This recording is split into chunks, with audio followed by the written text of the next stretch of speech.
Today we see about the physiology of the normal labor. In that during pregnancy there is a marked hypertrophy and hyperplasia of the uterine muscles and the enlargement of the uterus is more. At term, the length of the uterus measure about 35 cm including cervix and the fundus is much wider both transversely and anteroposteriorly than the lower segment. म्हणजे काय की प्रेग्नेन्सीमध्ये बघा marked हायपरट्रॉपी असते. म्हणजेच काय increase the size of cell पण असतं किंवा increase the number of cell that is hyperplasia. त्यामुळे काय होतं तुमचे युटराईन मसल्स जे असतील प्लस तुमचं युटरस काय होतं एनलार्ज व्हायला लागतं. आता नंबर ऑफ सेल पण वाढले आणि साईज पण वाढली सेलची, त्यामुळे काय झालं युटरस तुमचं वाढायला लागलं. तर ते वाढतंय किती तर 35 सेंटीमीटर लेंथ हे आहे युटरसची ती वाढते. ह्याच्यामध्ये तुमचं सर्विक्स पण इन्क्लूड असतं, फंडस पण इन्क्लूड असतं. आणि फंडस काय होतं वायडर होतं आहे ट्रान्सवर्सली आणि अँटेरियर पोस्टेरियरली पण दॅन लोअर सेगमेंट. लोअर सेगमेंटपेक्षा सुद्धा फंडस जे आहे तुमचं ट्रान्सवर्सली आणि अँटेरियर पोस्टेरियरली वाढलेलं असतं. हे झालं तुमचं introduction. Then we will see about the first stage of labor's events. There is a 9 event of the first stage of labor. In that first we see that the contraction and retraction of the uterine muscles. Then formation of upper and lower uterine segment. Then development of retraction ring. Then polarity. Fifth one is the taking up of cervix. Then sixth one is the dilation of cervical os. Then 7 is a show. 8 is the formation of bag of water. 9 is a rupture of the membrane. Then first we see about the contraction and retraction of the uterine muscles. In that uterine contraction. आता ह्यामध्ये आपण uterine contraction बघणार आहे. तर first काय सांगितलं याने की it is a temporary reduction in the length of the muscle fibres. जे काय मसल्स फायबर्स आहेत तुमचे युटरसमधले ते टेम्पररी रिडक्शन होतात ह्या युटराईन कॉन्ट्रॅक्शनमुळं. पण जेव्हा ते रिलॅक्स होतात तेव्हा फुल लेंथमध्ये येतात. Then throughout the pregnancy there is a rhythmic involuntary spasmodic uterine contraction which are painless and have no effect on dilation of cervix. प्रेग्नेन्सीमध्ये पूर्ण प्रेग्नेन्सीमध्ये काय असतं रिदमिक इनव्हॉलंटरी म्हणजे सतत अनैच्छिक एक स्पाझमोडिक युटराईन कॉन्ट्रॅक्शन होत असतं जे एकदम पेनलेस असतं आणि त्याचा कुठलाही इफेक्ट सर्विक्सवर पडत नाही. म्हणजे ते काय डायलेट होत नाही का जास्त कॉन्ट्रॅक्ट होत नाही. Okay. The pacemaker of uterine contraction is situated in the region of cornea from where waves spread downward. Their frequency instantly and duration varies with the onset of labor. ह्याच्यामध्ये काय होतं की जो काय पेसमेकर आहे युटराईन कॉन्ट्रॅक्शनचा तो कुठं सिच्युएटेड असतो रिजन ऑफ कॉर्नियाच्या तिथं, जिथून तुमचे जे वेव्ज आहेत ते स्प्रेड कुठं होत असतात डाऊनवर्डली. आणि हे एक फ्रिक्वेन्सी आणि इंटेन्सिटी असते, त्याचं ड्युरेशन असतं जे बदलत असतं लेबरच्या सुरुवातीपासूनच. And the show the following characteristic. आता काही कॅरेक्टरिस्टिक आहेत त्याच्यातलं फर्स्ट आहे की uterine contraction are regular and progress increase in frequency and duration with the relaxation in between. युटराईनचं जे कॉन्ट्रॅक्शन आहे ते रेग्युलरली असते आणि प्रोग्रेसिव्हली इन्क्रीज पण होत असते. कशामध्ये इन्क्रीज होते त्याची फ्रिक्वेन्सी आणि ड्युरेशनसुद्धा इन्क्रीज होत असते. They show fundal dominance with intensity being strongest at the fundus and gradually decreasing downward in an effort to expel the fundus. परत काय सांगितलं याने की तुमचा जो शो आहे फंडल डॉमिनन्स आहे त्याची इंटेन्सिटी काय असतं स्ट्रॉंग होत जात्या ॲट द फंडस म्हणजे फंडसच्या लेवलला ती स्ट्रॉंग होत जात्या आणि ग्रॅज्युअली डिक्रीजिंग डाऊनवर्ड. आणि डाऊनवर्डच्या म्हणजे डाऊनवर्डच्या ठिकाणी ती काय होत असते ग्रॅज्युअली डिक्रीज होत असतं प्रेशर. का कारण आपण जेव्हा एफर्ट्स लावतोय तेव्हा फिटस काय होतंय एक्सपेल आउट होतोय. नंतर with the onset of true labour pain म्हणजे ट्रू लेबर पेनच्या वेळी इंट्राएम्नियोटिक प्रेशर जे असतं ते राईज होतं. किती? 25 mm ऑफ HG. जेव्हा युटेराईन कॉन्ट्रॅक्शनच्या पीक लेवलला जातं आपलं युटेराईन कॉन्ट्रॅक्शन, तेव्हा फर्स्ट स्टेजला ते असतं 45 mm HG. नंतर सेकंड स्टेजला असतं 90 mm of HG. Then there is a pain during uterine contraction. Pain जेव्हा होत असतं जेव्हा युटेराईन कॉन्ट्रॅक्शन होत असतं तेव्हा पेन खूप होतं आपल्याला. The fundus and mid-zone of the uterus remains hard throughout the period of contraction, and the patient experiences pain, especially in hypogastric region. Hypogastric region मध्ये त्याला पेन जाणवायला लागतं. आणि usually regarding to the thighs.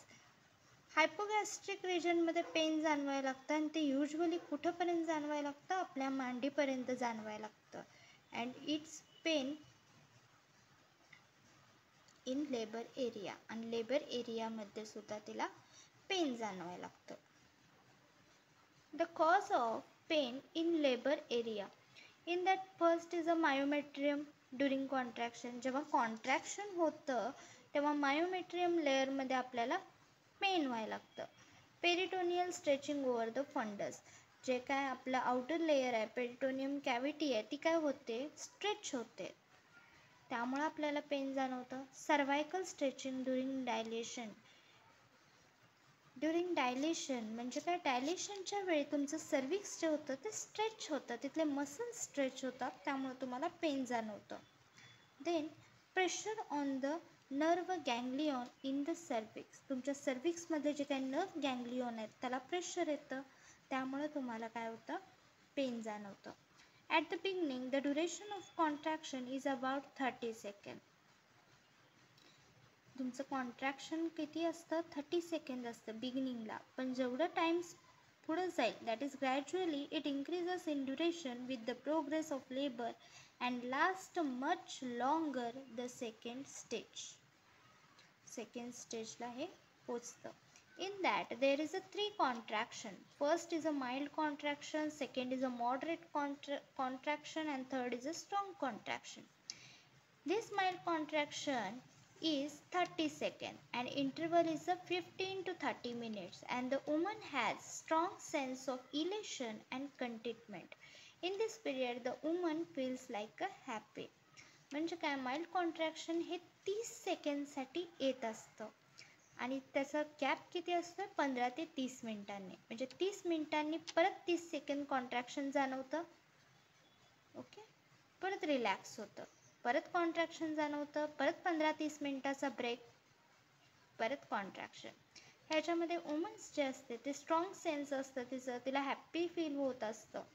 Then next is a moderate contraction. ह्याच्यामध्ये याचं duration आहे 35 to 40 second. Time interval is the 5 to 7 minutes, and the woman smile with difficulty and become awake and helplessness. ह्याच्यामध्ये तिला 35 ते 40 second contraction येत असतं, 5 ते 7 मिनिटांनी येत असतं. ह्याच्यामध्ये तिला स्माईल ही डिफिकल्ट होत जाते, म्हणजे स्माईल करताच येत नाही आणि तिला असं वाटायला लागते की मी हेल्पलेस आहे. देन स्ट्रॉंग कॉन्ट्रॅक्शन हे 40 ते 50 सेकंडसाठी येतं, 3 ते 5 मिनिटाला एवढे सेकंड, दॅट इज 50 सेकंड तिला स्ट्रॉंग कॉन्ट्रॅक्शन जाणवायला लागतं आणि इथं ती घाबरलेली असते. That is she feels becomes more अँशियस and worried. At the lower part of the uterus the wave of contraction weakens, permitting the cervix to dilate. पण लोअर पार्ट जो असतो युट्रसचा, त्याचे जे वेव्स असतात कॉन्ट्रॅक्शनचे, ते काय झालेले असतात? वीक झालेले असतात आणि ते काय करतात? परमिट करतात सर्विक्सला की बाबा तू डायलेट हो. There is a neuromuscular coordination between the 2 poles of the uterus which acts harmoniously. जे काय पोल्स म्हणजे जे काही टोक असतं वरचं आणि खालचं युट्रसचं, ते काय करतं आहे? हार्मोनियसली दोघांच्या मध्ये कोऑर्डिनेशन असतं. In this the upper pole contracts and retracts to expel the fetus. ह्याच्यामध्ये काय होतं? जे काय अप्पर पोल असतं ते कॉन्ट्रॅक्ट होतं आणि रिट्रॅक्ट पण होतं टू एक्सपेल द फिटस. मग लोअर पोल काय करतं? Contracts and slightly dilate to allow the expulsion. ते पण काय करतं, लोअर पोल कॉन्ट्रॅक्ट होतं आणि स्लाइटली डायलेट होतं आणि एक्सपेल आउटला हेल्प करतं. It also helps in the dilation of cervix. आता इथंपर्यंत आपलं कॉन्ट्रॅक्शन ऑफ युट्रस झालेलं आहे. आता आपण बघतोय रिट्रॅक्शन, की रिट्रॅक्शन हे काय फिनॉमिना ऑफ द युट्रस आहे, जे लेबरमध्ये होतं आहे. ह्याच्यामध्ये काय होतं आहे, मसल फायबर्स जे असतात ते परमनंटली शॉर्टनेस्ड होतात. During contraction do not regain their original length even after the wearing off of कॉन्ट्रॅक्शन. रिट्रॅक्शन हे एक फिनॉमिना आहे ज्याच्यामध्ये काय होतं आहे, मसल फायबर्स जे असतात ते शॉर्टेस्ट होतात, परमनंटली शॉर्टन होतात. During contraction do not regain their original length. कॉन्ट्रॅक्शनच्या वेळी ते टेम्पररी शॉर्टन होतात, पण रिलॅक्सेशनच्या वेळी ते फुल लेंथमध्ये असतात. The net effect of retraction during the normal labour are. तर नॉर्मल लेबर्स काय आहेत, की formation of the lower uterine segment is dilation and effacement of the cervix. जेव्हा लोअर युटराइन सेगमेंटचं फॉर्मेशन होतं आहे तेव्हा डायलेट होतं आहे, आणि इफेसमेंट म्हणजे काय, तुमचं सर्विक काय होतं, टेकअप होतं आहे. Then descent of the presenting part, downward which ultimately leads to the expulsion of the fetus. तुमचं जे काही डिसेंडिंग प्रेझेंटिंग पार्ट जो आहे तो डाउनवर्ड येतो आहे. मग त्याच्यामध्ये डोकं असेल किंवा तुमचं ब्रिज प्रेझेंटेशन असेल. It helps in separation and expulsion of the placenta. आणि ह्याच्यामुळं आपलं बेबी पण बाहेर येतं आणि प्लॅसेंटा पण एक्सपेल आउट व्हायला हेल्प होतं आहे. And helps to attain effective haemostasis. Next जी इव्हेंट आहे ते formation of upper and lower uterine segment. During labour there is a demarcation of an active upper segment and relatively passive lower segment. म्हणजे काय, की लेबरच्या वेळी एक active upper segment असते आणि पॅसिव्ह लोअर सेगमेंट असते. तर अप्पर युटराइन सेगमेंट जे आहे ते मेनली कन्सर्न विथ कॉन्ट्रॅक्शन. म्हणजे जे काय अप्पर युटराइन सेगमेंट असते त्याचं काम काय असते, की ते युटराइन कॉन्ट्रॅक्शन करते. आणि हे कसं असते, थिक असते आणि मस्क्युलर असते. whereas the lower segment has developed from the isthmus of the uterus. आणि जो लोअर सेगमेंट असतोय तो कुठे डेव्हलप झालेला असतोय, फ्रॉम द इस्थमस पासून ते युटरस पर्यंत. It is about 8 to 10 centimetre in length. ते कसं असतंय, 8 ते 10 centimetre in length. From the internal ऑस पासून ते 8 ते 10 सेंटीमीटर लॉंग असते, मीन्स लेंथ त्याची. The lower uterine segment is prepared for distension and dilation. आणि लोअर युटराइन सेगमेंट कशासाठी बनलेलं असते, डायलेशनसाठी. जेव्हा लेबर बिगिन्स होत आहे, these longitudinal fibers in the upper segment will pull the lower segment and will cause to stress. म्हणजे जेव्हा labour start होतात तुम्हाला तेव्हा काय होतं आहे, जे काय हे अप्पर सेगमेंट आहे त्याचे जे लॉन्जिट्युडिनल फायबर्स आहेत, जे अप्पर सेगमेंट आहे ते स्ट्रेच होते आणि म्हणजे पूल होते. आणि पूल झाल्यामुळं काय होते, इथला जो एरिया आहे तो स्ट्रेच होते. बघा, इंटरनल ऑस, एक्सटर्नल ऑस आहे, हे सर्विक्स आहे, हे लोअर सेगमेंट आहे, हे इस्थमस आहे, हे अप्पर सेगमेंट आहे. हे काय होतं, पूल केल्यामुळे इथला जो एरिया आहे तो स्ट्रेच होतोय. नेक्स्ट आपण पाहतोय डेव्हलपमेंट ऑफ रिट्रॅक्शन रिंग. म्हणजे फर्स्ट आता आपण काय बघितलं, की अप्पर अँड लोअर सेगमेंट बघितलं की कसं कॉन्ट्रॅक्शन होतं आहे, कसं रिट्रॅक्शन होतं आहे, नंतर formation of upper and lower uterine segment कसं होतं आहे. आत्ता काय बघणार आहे आपण, डेव्हलपमेंट ऑफ रिट्रॅक्शन रिंग. हे काय असतं, a ridge is produced at the junction of the upper and lower uterine segment known as a physiological retraction ring or retraction ring. ह्यालाच आपण बँडलर्स रिंग असं सुद्धा म्हणतोय. नोट्स जुन्या असल्यामुळे थोडा खाडाखोड आहेत. ओके, तर हे एक रीज आहे, म्हणजे कडासारखं ना मध्ये एक जंक्शन, एक असं गोल फॉर्मॅट तयार होतोय. कुठं तयार होणार, अप्पर अँड लोअर युटराइन सेगमेंटच्या मध्ये. त्यालाच आपण म्हणतोय फिजिओलॉजिकल रिट्रॅक्शन रिंग किंवा रिट्रॅक्शन रिंग किंवा बँडलर्स रिंग असं म्हणतोय. Normally it is invisible but in some abnormal cases the ring is visible and line is in obstructed cases is known as Bandl's rings, hourglass और sand clock. म्हणजे कसं होतं आहे की आता हे युट्रस आहे, ह्याचा हा अप्पर पार्ट आहे, हा लोअर पार्ट आहे, तर इथं एक रिंग तयार होते. हे just like a sand glass. बघा आपण इथं वाळू असते, आपण हवर ग्लाससारखं ते उलटं करतोय, सरळ करतोय, तर त्याला आपण सँड क्लॉक किंवा हवर ग्लाससुद्धा म्हणू शकतो. तर ह्याच्यामध्ये काय सांगितलं की लोअर अँड अप्पर युट्राइन सेगमेंटच्या तिथं जे जंक्शन आहे त्याला आपण फिजिओलॉजिकल रिट्रॅक्शन रिंग म्हणतोय किंवा रिट्रॅक्शन रिंग म्हणतोय. नॉर्मली हे दिसत नाही, पण जर दिसलं तर ते ॲबनॉर्मल असं आपण समजलं जातंय. नेक्स्ट आहे पोलॅरिटी. तर there is a some coordination between fundal contraction and cervical dilation. म्हणजे हे कोऑर्डिनेशन आहे कशामध्ये, फंडल कॉन्ट्रॅक्शन, जे काय तुमचं फंडल रिजन आहे त्याच्यातलं कॉन्ट्रॅक्शन प्लस सर्वायकल डायलेशन, ह्याच्यामध्ये जे काही कोऑर्डिनेशन आहे त्याला आपण म्हणतोय polarity of the uterus. The upper segment contract and retract and pushes the fetus in the lower segment. म्हणजे जे काय हा अप्पर सेगमेंट आहे तो काय करतोय, कॉन्ट्रॅक्ट पण होतोय, रिट्रॅक्ट पण होतोय, आणि जे काय फिटलला जे काय आहे ते लोअर सेगमेंटमध्ये पुश करतोय आणि सर्विक्स सुद्धा डायलेट करतोय. It response to the force of contraction of upper segment. आणि हे कशामुळे साध्य होतंय की जे काय अप्पर सेगमेंट जे काय कॉन्ट्रॅक्शन लावतोय, रिट्रॅक्ट करतोय, त्याच्यामुळं लोअर सेगमेंट हे डायलेट होते आणि फिटस पुश केला जातोय. नेक्स्ट इव्हेंट आहे taking up of the cervix. This called is effacement. Effacement is the process by which the muscular fibers of the cervix are pulled upward and merge with the fibers of the lower uterine segment. Effacement म्हणजे काय, ही एक अशी process आहे ज्यामध्ये तुमचं muscular fibre जे आहे सर्विक्सचं ते पूल होते. कुठं पूल होणार, अपवर्डला. आणि मर्ज कशात होत आहे, जे काय फायबर्स आहेत लोअर युटराइन सेगमेंटचे तिथं ते मर्ज होते.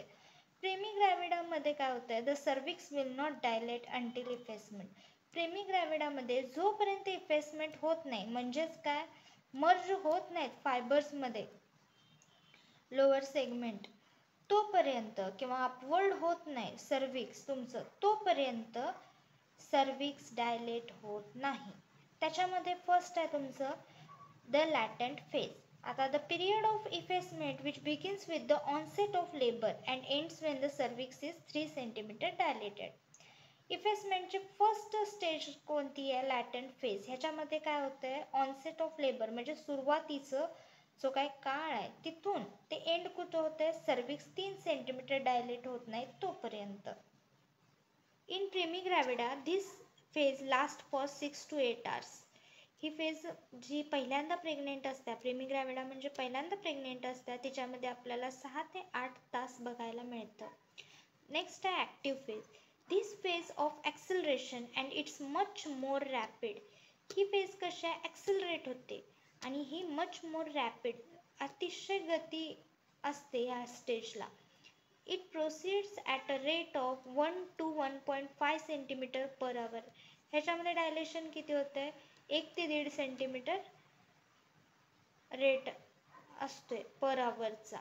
सर्विक्स डायलेट होते 4 to 7 सेंटीमीटर आणि इफेसमेंट कंप्लीट होते. म्हणजे इथं पूर्ण सर्विक्स काय होतं आहे, हळूहळू डायलेट व्हायला लागते.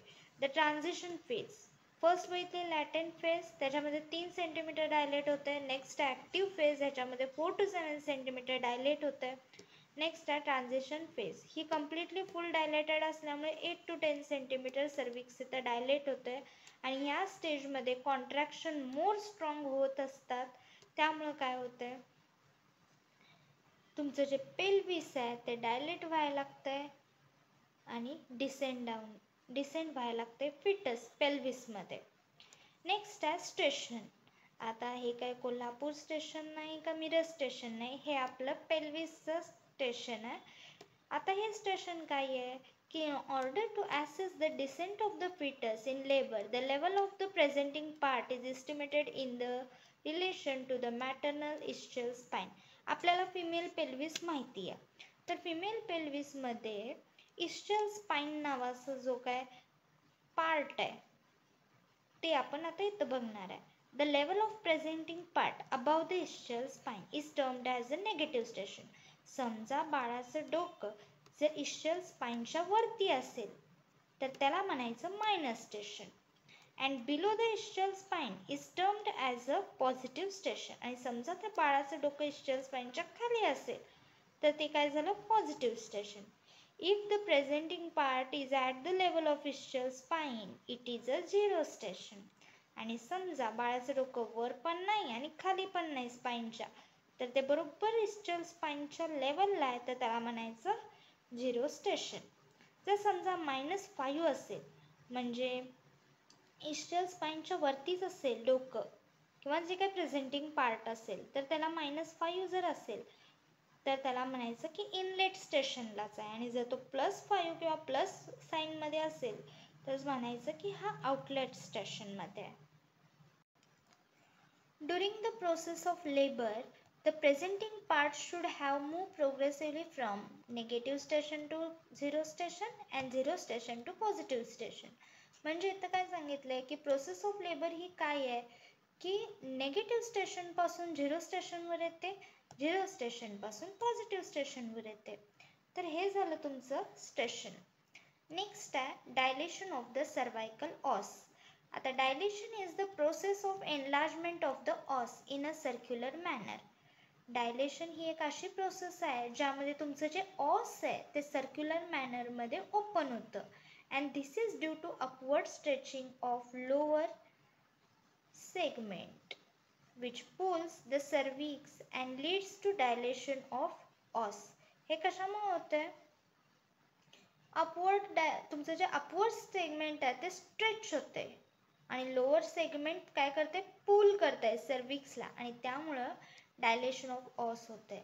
डायलेशन हे किती होते, फुल डायलेशन जर असेल तर ते 10 सेंटीमीटर असते.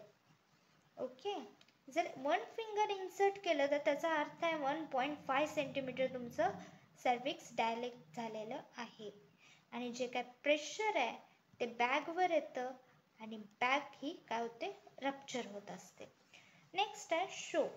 आता शोज म्हणजे काय की शोज हे काय एक म्युकस प्लग आहे जे काय करते आहे, सर्विक्सला ब्लॉक करते. आणि सर्विक्सला ब्लॉक केलं म्हणजे काय, जे काही डिसेंडिंग इन्फेक्शन तुम्हाला होणार असते ते होत नाही. त्यामुळं काय होतंय, बाळसुद्धा इन्फेक्शननं वाचतंय आणि तुमचं सर्विकल ट्रॅकसुद्धा. As a result of dilation of the cervix the operculum. आता हे ओपराक्युलम जे आहे ते काय आहे की it is a mucus plug that blocks the cervix to prevent infection. Covering which is formed during pregnancy is lost. हे काय करतंय, प्रेग्नेन्सीमध्ये तुमचा सर्वायकल एरिया आहे तो कव्हर करते. There will be an expulsion of blood-stained mucus few hours before or after the onset of labor, known as a show. म्हणजे जेव्हा लेबरच्या वेळी काय होतंय, expulsion of blood stain mucus, म्हणजे जे काय म्युकस आहे त्याच्यातनं ब्लड स्टेन दिसायला लागतोय बिफोर और आफ्टर ऑनसेट ऑफ लेबर. कळा यायच्या सुरुवातीला किंवा कळा येऊन झाल्यानंतर एक म्युकस बाहेर येतो ज्याच्यामध्ये ब्लड स्टेन असते, त्याला आपण शो म्हणतोय. The blood comes from ruptured capillaries in the decidua and form the dilation of cervix. आणि हे ब्लड कुठनं येतंय, रप्चर्ड कॅपिलरीज मधनं येते आणि in the decidua and form the dilation of cervix. आता डेसिडुआ म्हणजे काय, आपण प्रेग्नेंट युट्रसला डेसिडुआ म्हणतोय. तर इथं झालं तुमचं dilation of the cervix os. Next आहे formation of bag of water. आता तुम्ही म्हणाल की प्रेग्नेन्सीमध्ये कुठला बॅग ऑफ वॉटर आला, तर नेक्स्ट आहे the membranes are attached loosely to the decidua lining and the uterine cavity except over the internal os. बघा, प्रेग्नेन्सीमध्ये तुमचे जे मेम्ब्रेन्स आहेत ते लूजली तुमच्या युटरस लाईनला अटॅच झालेले असतात except over the internal os. Internal ऑसला जोडलेले नसतात. When the presenting part engages or comes in contact with the pelvic girdle, the presenting part may well fit with the wall of the lower uterine segment. जेव्हा तुमचा presenting part engage होतोय आपल्या pelvic गर्डलमध्ये, म्हणजेच कुठं lower युटराइन सेगमेंटमध्ये, तेव्हा काय होतंय, due to this the amniotic cavity is divided into 2 compartment. तेव्हा त्या बाळाच्या भोवतीचे जे पाण्याची पिशवी असते, म्हणजेच काय असतं, ॲम्निओटिक फ्लुइड असते, ते 2 कंपार्टमेंटमध्ये डिवाइड झालेलं असतं. And the part about the girdle of contact contain the fetus with bulk of liquor called as a hand water. एकदम जास्त जे काय वॉटर असतं, जे गर्डल ऑफ कॉन्टॅक्टमध्ये बल्क ऑफ लिक्वर प्रेझेंट असतं, त्याला आपण हँड वॉटर म्हणतोय. आणि below it contains small amount of liquor, आणि त्याच्या पुढेच एक स्मॉल अमाऊंट ऑफ लिक्वर असतं, त्याला आपण फोर वॉटर म्हणतोय. The uterine contraction cause slight pressure in the fore water and that cause more dilation of cervix. इथं काय होतं, जेव्हा युटराइन कॉन्ट्रॅक्ट होते तेव्हा स्लाइटली प्रेशर फोर वॉटरवर पडतोय आणि त्याचा रिझल्ट काय होतोय की डायलेशन ऑफ सर्विक्स. कळलं? तर हे आहे formation of bag of water. Next आहे रप्चर ऑफ मेम्ब्रेन. तर the optimum physiological time for the membrane to rupture spontaneously is at the end of first stage of the after the cervix becomes fully dilated and no longer supports the bag of four water, and the uterine contraction are also applying increasing expulsion force at this time. The rupture of membrane he first स्टेजची last stage आहे. ह्यामध्ये काय होतं की सगळं membranes जे आहेत ते स्पॉन्टॅनियसली सायमल्टेनियसली रप्चर होतात. त्यामुळं काय होते, सर्विक्स तुमचं डायलेट होते, कोणताही सपोर्ट लागत नाही फोर वॉटर आणि हँड वॉटर बॅग रप्चर व्हायला. त्यामुळे uterine contractions are also applying increasing expulsion force आपण देतोय आणि काय होतंय, फिटल बाहेर येते. ओके, तर इथं फर्स्ट स्टेज आहे, ह्याच्यामध्ये सर्विक्स डायलेट होतं आहे. ह्याच्यामध्ये आपण 9 इव्हेंट्स बघितले. तर आय होप तुम्हाला समजले असतील. Thank you. Now we see the second stage of labour. In first stage we learn about that 9 events. I hope you understood everyone. The next we will see the second stage of labor, and the second stage of labor starts with the full dilation of cervix and finished with the expulsion of the fetus and deal with the descent and delivery of the fetus through the birth canal. आता आपण बघतोय ती second stage आहे. तर first stage काय होती की start from true labour pen and finish with the full dilation of the cervix. आता आपण सेकंड स्टेज कशी बघणार आहे की स्टार्ट कुठून झाले ते फुल डायलेशन ऑफ सर्विक्स आणि फिनिश कुठं झाली आहे expulsion of the fetus and deal with the descend down the delivery of the fetus through the birth canal. Birth कॅनलमधून फिटस काय झालेला आहे, डिलिव्हर झालेला आहे. हे तुमची सेकंड स्टेजचा एंड पॉईंट आहे. तर ह्यामध्ये सुद्धा इव्हेंट आहेत, एवढे नाही आहेत पण 5 आहेत. मोस्टली आपल्याला 4च बघायचे आहेत आणि हे 5वं जे आहे ते मेकॅनिझम ऑफ लेबर आहे, म्हणजे कसं बाळ तुमचं डिसेंड डाऊन झालेलं आहे. तर डोंट वरी, 4च आहेत. तर फर्स्ट आहे contraction are more stronger and more frequently. तर फर्स्ट पॉईंट हा आहे की कॉन्ट्रॅक्शन काय आहेत, मोर स्ट्रॉंगर आहेत आणि सारखे येत आहेत. ओके, तर त्याच्यात आपल्याला बघायचं आहे the membrane rupture spontaneously at the onset of second stage. Second स्टेजमध्ये मेम्ब्रेन काय होतात, पटकन रप्चर होतात आणि कॉन्ट्रॅक्शन्स कशा असतात, स्ट्रॉंग असतात आणि लॉंगर असतात. Contraction become stronger and longer and the duration that is 60 to 70 second and interval 2 to 3 minutes. 2 ते 3 मिनिटांना 60 ते 70 सेकंडसाठी तुम्हाला कॉन्ट्रॅक्शन्स जाणवतात. म्हणजेच काय होतं, पेन व्हायला लागतं तुम्हाला 70 सेकंड 2 ते 3 मिनिटांना सारखं. And contraction becomes more expulsive and the fetus further descend into the vagina. Contraction कशा असतात, मोर एक्सपल्सिव्ह असतात, खूप दुखतं तुम्हाला आणि त्यामुळे काय होतं, फिटस स्लाइटली डिसेंड डाऊन व्हायला लागतं वजायनामध्ये. Contraction also help in the flexion of the fetus. Contraction सुद्धा फिटसला फ्लेक्शन करण्यासाठी हेल्प करतं, म्हणजे पुढे जाण्यासाठी. The upper segment become more and more thicker with the corresponding thinning of the lower segment. Upper segment कसं असतं तुमचं, थिक असतं, जाड असतं, as compared to lower segment. Lower segment कसं असतं, थिन असतं. When the upper segment becomes more short and thick, it becomes the placental circulation will be hindered. Hindered means अडथळा आणतं प्लॅसेंटाच्या सर्क्युलेशनमध्ये. ओके, इथंपर्यंत समजलं. तर हे झालं तुमचं फर्स्ट इव्हेंट, सेकंड स्टेजचं. आता दुसरी इव्हेंट आहे, the secondary powers are active.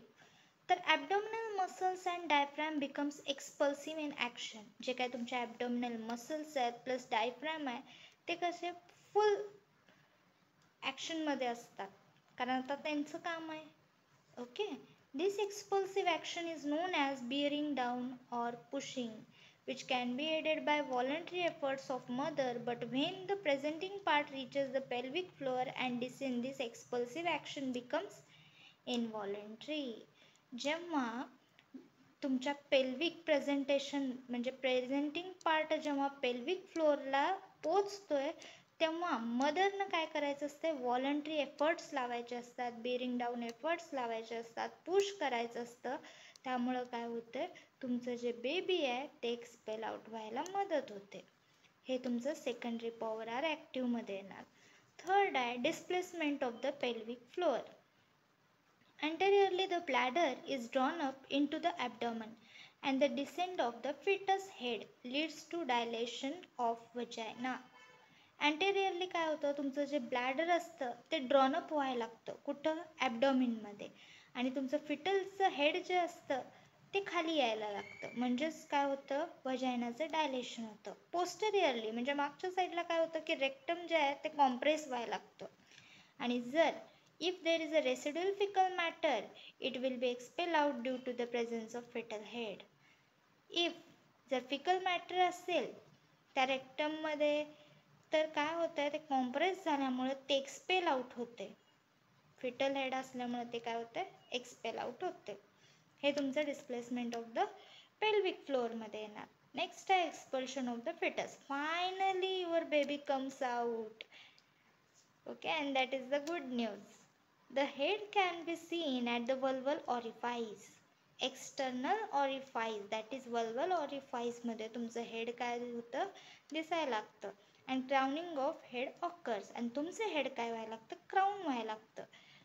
Head passes through the outlet by extension with the series of almost continuous uterine contractions and helped by the involuntary bearing down efforts. Shoulder and baby is delivered by the lateral flexion. Head काय होतं, passes व्हायला लागतं आउटलेटमधून. आणि ही एक series आहे जे almost continue युटराइन contract होत असतं आणि त्यामुळं आपण बेरिंग डाऊन एफर्ट्स लावत असतो. त्यामुळं लॅटरल फ्लेक्शन म्हणजे एका कुशीवर जसं बाळ झोपते तसं ते बाहेर येतं. And this is the most congratulation events or golden event in every mother's of life, that is expulsion of fetus. This is the end of the second stage of labor. I hope you can understand. You should understand and you learn the second stage, first stage and also third stage of labor. In next video we see about third stage of labor. Thank you. तर ह्याला आपण म्हणतोय the third stage of the labor. The third stage of labor is also called as stage of expulsion of the afterbirth, consisting of the placenta, umbilical cord and membranes, amnion and chorion. Third stage म्हणजे काय, ह्याला आपण expulsion पण म्हणतो. ह्या स्टेजमध्ये placenta, umbilical cord, membranes आणि अम्नियॉन, कोरियॉन हे सगळे एक्सपेल आउट होतात. म्हणजेच काय होतं, बाहेर पडतात. आता the events are of as follows. आता इव्हेंट्स कोणकोणते आहेत तर 5 इव्हेंट्स आहेत. फर्स्ट आहे contraction, retraction, separation of placenta, separation of membranes, descent and expulsion of placenta, control of haemorrhage. त्याच्यातलं फर्स्ट आहे contraction and retraction of the uterus. ह्याच्यामध्ये जेव्हा सेकंड स्टेज कंप्लीट होते तेव्हा uterus always be found almost at the level of umbilicus. जेव्हा fetus तुमचं बाहेर येतं, एक्सपेल आउट होतं, तेव्हा युट्रस जे आहे तुमचं ते ऑलमोस्ट अम्बिलिकसच्या लेवलला आलेलं असतं and the uterus is firm, round and hard. Rhythmic contraction होत असतं. हे झाली पहिली स्टेज. सेकंड आहे सेपरेशन ऑफ प्लॅसेंटा. ह्याच्यामध्ये सुद्धा 3 फेज आहेत इन्व्हॉल्व, ज्याच्यामध्ये नॉर्मल प्लॅसेंटा एक्सपेल आउट होतोय. फर्स्ट आहे त्याचं separation through the spongy layer of decidua.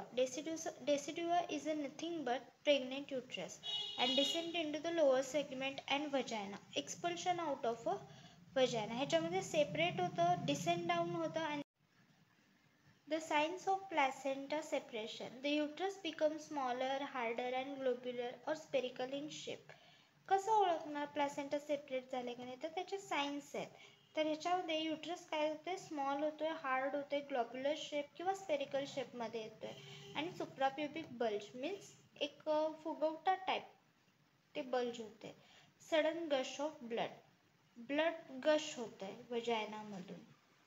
Lengthening of the umbilicus cord and failure to recede back. जेव्हा आपण अम्बिलिकल कॉर्डला ओढतो तर ते रिसीड बॅक होत नाही, म्हणजे पटकन माघारी जात नाही. तर याचा अर्थ असा की तुमचं अम्बिलिकल कॉर्ड जे आहे ते सेपरेट व्हायला लागले. Then lack of impulse in the umbilical cord. Impulse काय होतात, लॅक म्हणजे कमी पडायला लागतात अम्बिलिकल कॉर्डमध्ये. नेक्स्ट आहे मेकॅनिझम ऑफ सेपरेशन. आता सेपरेट कसं होतं आहे तर त्याचे 2 टाईप्स आहेत. First one is central separation and second one is the marginal separation.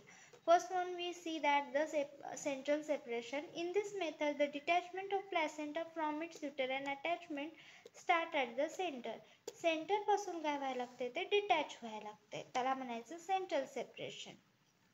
Okay, which is resulting in opening up of few uterine sinuses and thus will be accumulation of blood behind the placenta is known as a retroplacental hematoma. प्लॅसेंटाच्या बिहाइंडला जे blood accumulate होतं आहे त्याला म्हणायचं retroplacental haematoma. With increasing contract more and more detachment occurs. जेवढं contraction increase होईल, more and मोर होईल, तेवढं detachment होत जाणार. This will be facilitated by weight of the placenta and gets detached. During this method of separation, fetal surface comes first. ह्या central सेपरेशनमध्ये तुमचे जे 2 surface असतात, एक असते फिटल आणि एक असते मॅटर्नल. तर ह्या सेंट्रल सेपरेशनमध्ये फिटल सरफेस पहिला बाहेर येतो. सेकंड आहे आपलं मार्जिनल सेपरेशन किंवा मॅथ्यू डंकन मेथड. आता separation start at the margin level with progressive is called as a marginal separation and the uterine contraction is more and more areas of the placenta get separated. Then marginal separation is found more frequently. In this method of separation the maternal surface comes first. Central मध्ये काय होत आहे, foetal surface येतो पहिला, इथं काय होतं maternal surface. हे बघा M marginal maternal. Okay. Then next is the separation of membrane. The membrane which are attached loosely are thrown up into the multiple fold. Membranes जे असतात ते अटॅच झालेले असतात loosely with multiple folds. Those attached to the lower segment are already separated during its stretching. जेव्हा stretch ते होते तेव्हा ते ऑलरेडी सेपरेट होत असते. and the separation is facilitating partly by the uterine contraction and mostly by the weight of placenta and descend down from the active path. म्हणजेच काय की हळूहळू जे काय वेट आहे प्लॅसेंटाचं त्याच्यामुळं हळूहळू प्लॅसेंटा खाली यायला लागतो. Descent and expulsion of placenta. It is the next event after complete separation of placenta. जेव्हा प्लॅसेंटा सेपरेट होतोय तेव्हा आपण काय करतोय, it is forced into the vagina by effective contraction and retraction of the uterus. आपण forcefully काय करायला लागतोय, वजाइनामध्ये पुशिंग एफर्ट्स लावायला लागतोय. त्यामुळे काय होतंय, कॉन्ट्रॅक्शन अँड रिट्रॅक्शन सुरू होतात युटरसमध्ये. Thereafter it is expelled out either voluntary contraction of abdominal muscles that is bearing down effect or by manipulative procedure. म्हणजे आपण मॅन्युप्युलेट म्हणजे हाताद्वारे ग्लोव्ज घालून हाताद्वारे सुद्धा ते मेम्ब्रेन सेपरेट करू शकतो. Next, control of hemorrhage. After placental separation, the bleeding will be controlled by the complete retraction. This happens along with the thrombus formation of the blood vessels. And this is our labor, that is physiology events of labor, in that we saw first stage, second stage and third stage. Thank you. Bye.